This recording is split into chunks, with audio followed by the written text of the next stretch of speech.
Bro కల్కి 2898 AD ఇప్పుడే చూసేస్తాం జరిగింది. మూవీ గురించి చెప్పాలంటే నిజంగా ఫస్ట్ హాఫ్ అయితే బాగుంది, సెకండ్ హాఫ్ ఎక్సలెంట్ గా ఉంది. ఎందుకు ఎక్సలెంట్ అంటున్నానంటే సెకండ్ హాఫ్ లో యాక్షన్ సీక్వెన్సెస్ ఉంటుంది, ఫైట్స్ ఉంటుంది అనమాట. మన అమితాబ్ బచ్చన్ గారికి ప్రభాస్ గారికి, అమితాబ్ బచ్చన్ వర్సెస్ ప్రభాస్, అశ్వత్థామ వర్సెస్ ఇంకా భైరవ అనమాట. నేనైతే ఇండియన్ సినిమా హిస్టరీలో ఈ లెవెల్ ఫైట్స్ నేను చూడలేదు. ఇంగ్లీష్ మూవీస్ నేను పెద్దగా చూడను. సో ఇండియన్ సినిమా హిస్టరీలో అయితే ఈ లెవెల్ ఫైట్స్ నేను చూడలేదు. అంటే క్లైమాక్స్ నిజం చెప్తా ఉన్నాను. అంటే అమితాబ్ బచ్చన్ గారు అశ్వత్థామ అని మనకు ట్రైలర్ నుంచే తెలుసు, కానీ ప్రభాస్ గారిని కూడా మహాభారతంలో ఒక క్యారెక్టర్ కి కనెక్ట్ చేస్తున్నారు. ఆ క్యారెక్టర్ గురించి నేను ఎక్కువ చెప్పను, ఎందుకంటే స్పాయిలర్ అయిపోతుంది అది వచ్చేసి. సో మీరు థియేటర్లో చూస్తే క్లైమాక్స్ కావచ్చు, యాక్షన్ సీన్స్ కావచ్చు, సూపర్ గా ఎంజాయ్ చేస్తారు. అండ్ ఫస్ట్ హాఫ్ లో ప్రభాస్ గారి కామెడీ కూడా, ఆ బుజ్జితో కామెడీ కావచ్చు, అవన్నీ కూడా బాగానే వర్కౌట్ అయింది. ఓవరాల్ గా ఏంటంటే ఇప్పుడు మన చరిత్ర, మైథాలజీ అనే దానికంటే మన హిస్టరీ, మన చరిత్ర అయిన మహాభారతాన్ని కావచ్చు, మహాభారతాన్ని సైన్స్ ఫిక్షన్ ఎలిమెంట్స్ ని, మన ఫ్యూచరిస్టిక్ టెక్నాలజీస్ ని మూడింటిని కలిపి తీసినారు. సో మూవీ అయితే నిజంగా బాగా ఎంజాయ్ చేస్తారు. అండ్ క్యామియోస్ కేవలం హీరో హీరోయిన్లు విజయ్ దేవరకొండ, దుల్కర్ సల్మాన్, మృణాల్ ఠాకూర్ వీళ్ళని మాత్రమే కాదనమాట. డైరెక్టర్స్ కూడా వదలలేదు. రామ్ గోపాల్ వర్మ కావచ్చు, రాజమౌళి కావచ్చు, అనుదీప్ కావచ్చు, ఇంకా చాలా క్యామియోస్ ఉన్నాయి.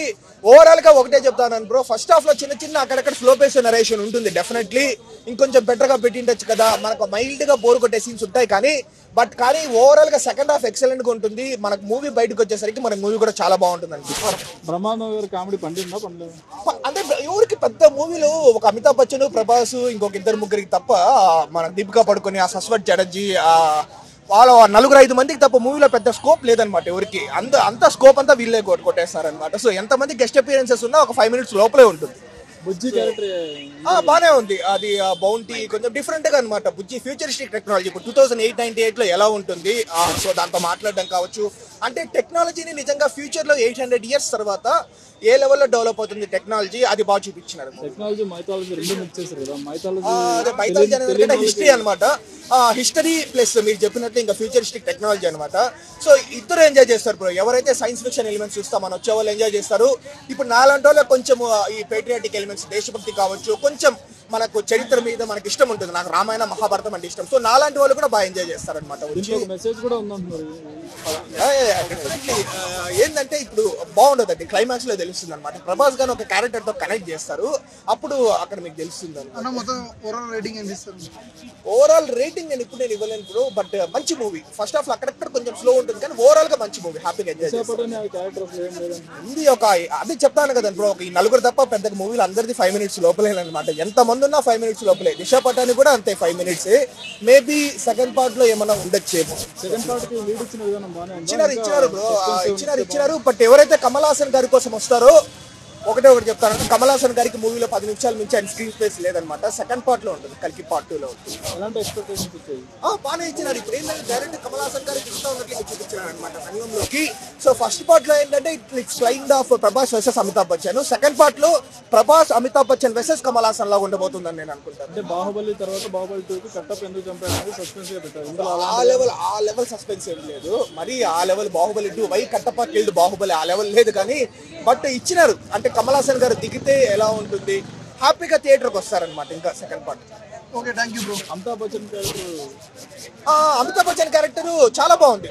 ఇన్ఫాక్ట్ చెప్పాలంటే కొన్ని సీన్స్ లో ప్రభాస్ గారిని కూడా డామినేట్ చేసింది అనమాట. ఎందుకంటే ప్రభాస్ గారు ఆ కట్అవుట్ ని కొట్టాలన్నా, సో నాకు తెలిసి అమితాబ్ బచ్చన్ గారి వల్ల ఒకరి వల్లే సాధ్యమవుతుందేమో నాకు అనిపిస్తుంది ఇండియన్ స్క్రీన్ లో.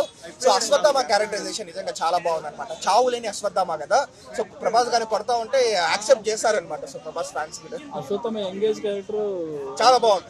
అది నిజంగా డెఫినెట్లీ మెచ్చుకోవాలి. అమితాబ్ బచ్చన్ వాళ్ళ అబ్బాయి చేశారు. అమితాబ్ బచ్చన్ వాళ్ళ అభిషేక్ బచ్చనా? లేదు, అదంతా సీజీ. మనకు విజువల్ ఎఫెక్ట్స్ కావచ్చు, ఆ టెక్నాలజీ బాగా యూజ్ చేస్తారనమాట Amitabh Bachchan young character. So Abhishek Bachchan అయితే కాదు కదా, టెక్నాలజీ యూజ్ చేస్తారు. మనం ఈ షోలే ఓల్డ్ అమితాబ్ బచ్చన్ ఎలా ఉంటాడో సేమ్ అలాగే ఉన్నారు. మహాభారతాన్ని ఎక్స్ప్లెయిన్ చేయాలనేది టార్గెట్ కాదు. మహాభారతంలో క్యారెక్టర్స్ కనెక్ట్ చేస్తారు. అమితాబ్ బచ్చన్ కి అశ్వత్థామ, విజయ్ దేవరకొండ ఒక క్యారెక్టర్, అది నేను చెప్పను, స్పాయిలర్ అవుతుంది. మన ప్రభాస్ ఒక క్యారెక్టర్ అనమాట, అది స్పాయిలర్ అవుతుంది, విజయ్ దేవరకొండ ఆ క్యారెక్టర్ సూట్ అయ్యాను. సూట్ అయినాడు. నేను అనుకున్నాను కొంచెం ఇద్దరు యాక్సెంట్ ఏమైనా సెట్ అవుతుందా అని అనుకున్నాను, కానీ బట్ ఐస్ లో ఇంటెన్సిటీ ఉంది బ్రో. 5 minutes బ్రో, 5 minutes లోపలే వాళ్ళంతా ఉంది. సో బ్రో ఇప్పుడు బాహుబలి 2 తర్వాత నేను ఒకటి చెప్తాను, నాకైతే ప్రభాస్ మూవీస్ లో బెస్ట్ మూవీ అంటే ఇదే నాకు అనిపిస్తాం. ఎందుకంటే సలార్ కంటే నాకైతే ఇదే బాగా నచ్చింది. సలార్ కంటే అదే పౌరాణికానికి సంబంధించిన ప్రభాస్ డైలాగ్స్ ఉంటాయి అట్లా. లేదు బ్రో, ప్రభాస్ అంటే కంప్లీట్లీ పౌరాణిక డైలాగ్స్ అంతా మనకు అమితాబ్ బచ్చన్ గారి దగ్గర నుంచి అది ఏదో 1-2 వింటాం, కానీ అంతా 2008-98 లో జరుగుతూ ఉంటుంది కాబట్టి అంతే. చిన్నపిల్లలకి అర్థమయ్యేలాగా హ్యాపీ చిన్నపిల్లలు అయితే నిజంగా చాలా బాగా ఎంజాయ్ చేస్తారు. అట్లా మహాభారతం గురించి నాలెడ్జ్ వస్తుంది లైట్ గా. రెండోది ఏంటంటే science fiction elements, future technology చూస్తారు కాబట్టి నిజంగా నాగేశ్వరన్ అందరికి ఇండియాలో ఉన్న డైరెక్టర్స్ అందరికి ట్విస్ట్ ఇచ్చాడు అంతే. చాలా మంది ఇప్పుడు నాగశ్విన్ అనే వ్యక్తి ఇప్పుడు ఏంటంటే సందీప్ రెడ్డి వంగ, అర్జున్ రెడ్డి అనిమల్ తో నార్త్ ఇండియాలో చాలా మంచి నుంచి మంచి పేరు ఒకటి తెచ్చుకున్నారు. నాగశ్విన్ అనే పేరు కూడా definitely not only India wide, నాకు తెలిసి ఏషియా వైడ్ కూడా బాగా, హాలీవుడ్ వైడ్, వరల్డ్ వైడ్ కూడా ఫేమస్ అవ్వచ్చు. ఎందుకంటే ఆయన క్యాపబిలిటీస్ ఉన్నాయి.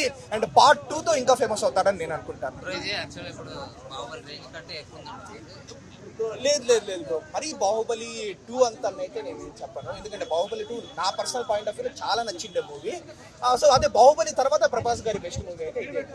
పార్ట్ 2 ఎప్పుడు ఏంటో లేడీస్ ఎప్పుడు ఉంటుంది అనేది లేదు డేట్ అంతా ఏం చెప్పలేదు. పార్ట్ 2 ఎలా ఉండబోతుంది అనేది లైట్ గా ఇచ్చినారు. క్లైమాక్స్ లో ఎక్సలెంట్ ట్విస్ట్ ఉంటుంది అనమాట. ప్రభాస్ గారిని ఒక క్యారెక్టర్ తో కనెక్ట్ చేస్తారు, అది క్లైమాక్స్ లో నెక్స్ట్ లెవెల్ ట్విస్ట్ ఉంటుంది. అండ్ కమల్ హాసన్ గారు కూడా ఒక ఎక్స్ప్లెనేషన్ ఉంటుంది, అది కూడా బాగానే ఉంటుంది. ఇప్పుడు ఉన్నది కాకుండా ఒక కొత్త ప్రపంచాన్ని చూపించడానికి ట్రై చేస్తారు కదా. అవును. సినిమా ఎలా